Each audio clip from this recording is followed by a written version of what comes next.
How's it going, YouTube? Dallasboi here, back with the first ORAS Wi-Fi battle for this channel.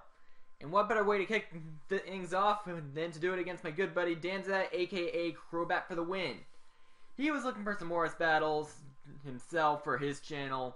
I will leave his link in the description. I wanted to get my team together and test it out a bit. So we pretty much had this little head-to-head. And looking at teams, if you guys do know Danza, then you should know that he has a tendency to bring not-so-OU things to an OU match. He's kind of the anti-standard, but he does it pretty well. And this battle, spoilers, is actually a lot closer than one would think.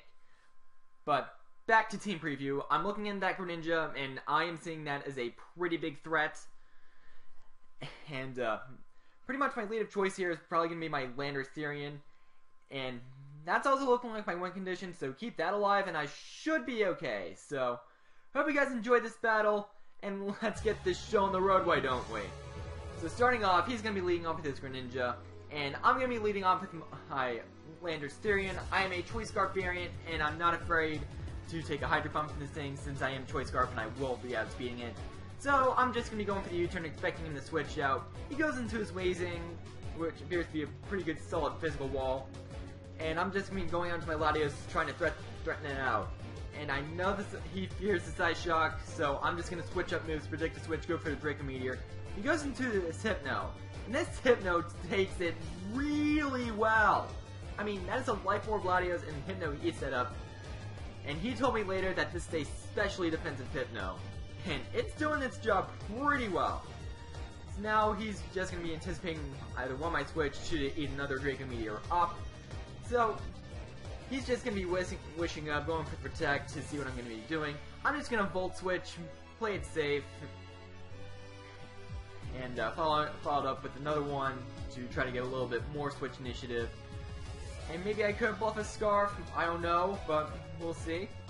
But I'm going to be sending out my Landorus once more. And he's just gonna Seismic Toss me, deal 50 damage, because that's pretty much what Seismic Toss does. Now he's gonna be protecting to scout out what I'm gonna be going for. I go for the knockoff, and looking at his team, his Sceptile is pretty much gonna appreciate that knockoff the most. So I'm gonna be pulling it off a double switch to my Talonflame to try to scare that Sceptile off, and then follow up with a Swords Dance. And now it's pretty much a game of who wants to get wrecked.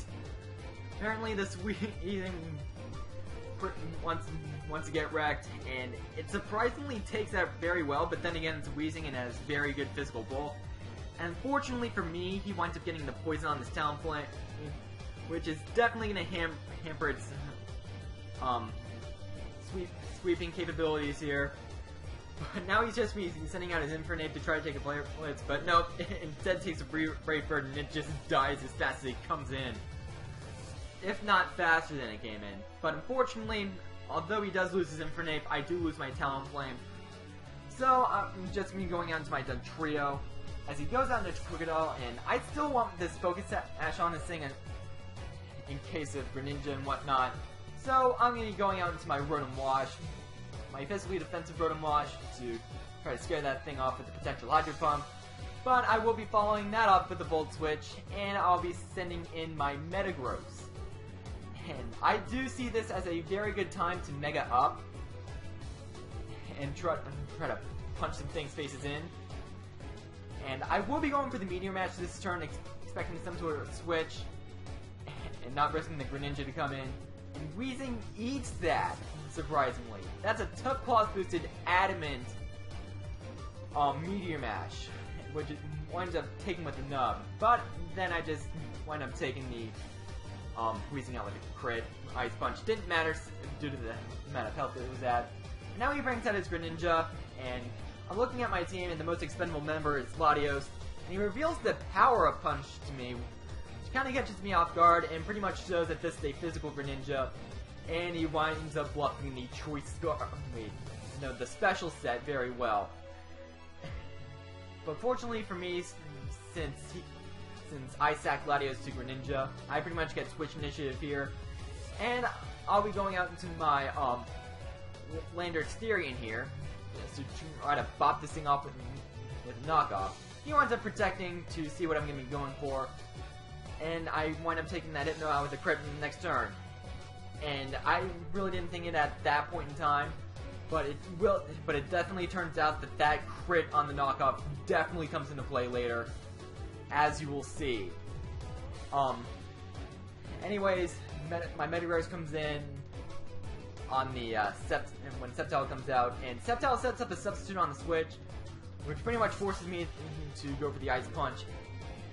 And Metagross actually takes that Focus Blast pretty well, or being a Metagross and whatnot. But the stat boost it got from its Mega Evolution definitely helps that out in some regard. And now he's just been going out to Greninja one more time. Takes an Ice Punch to the face since he wants to save face on his Sceptile. And now Greninja is going to be going for the Water Shuriken. Definitely hurts me trying to take this thing out with Dugtrio.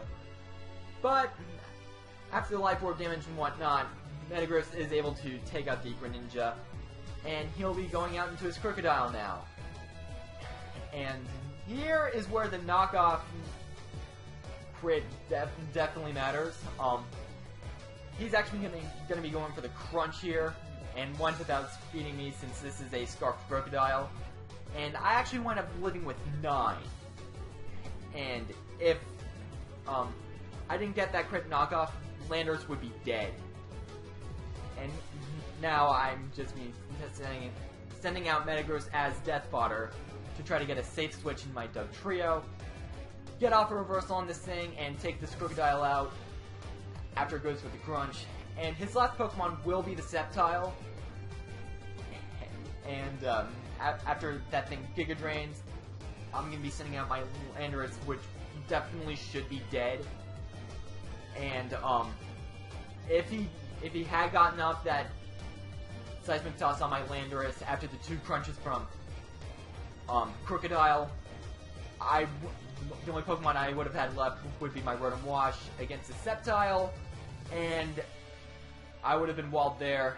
But it is what it is. But Haxus Axe, what can you do, really? Not much. But anyways, very good game, Tanza. Very enjoyable, very close. Great comment, sub, and I will see you guys next time. Goodbye.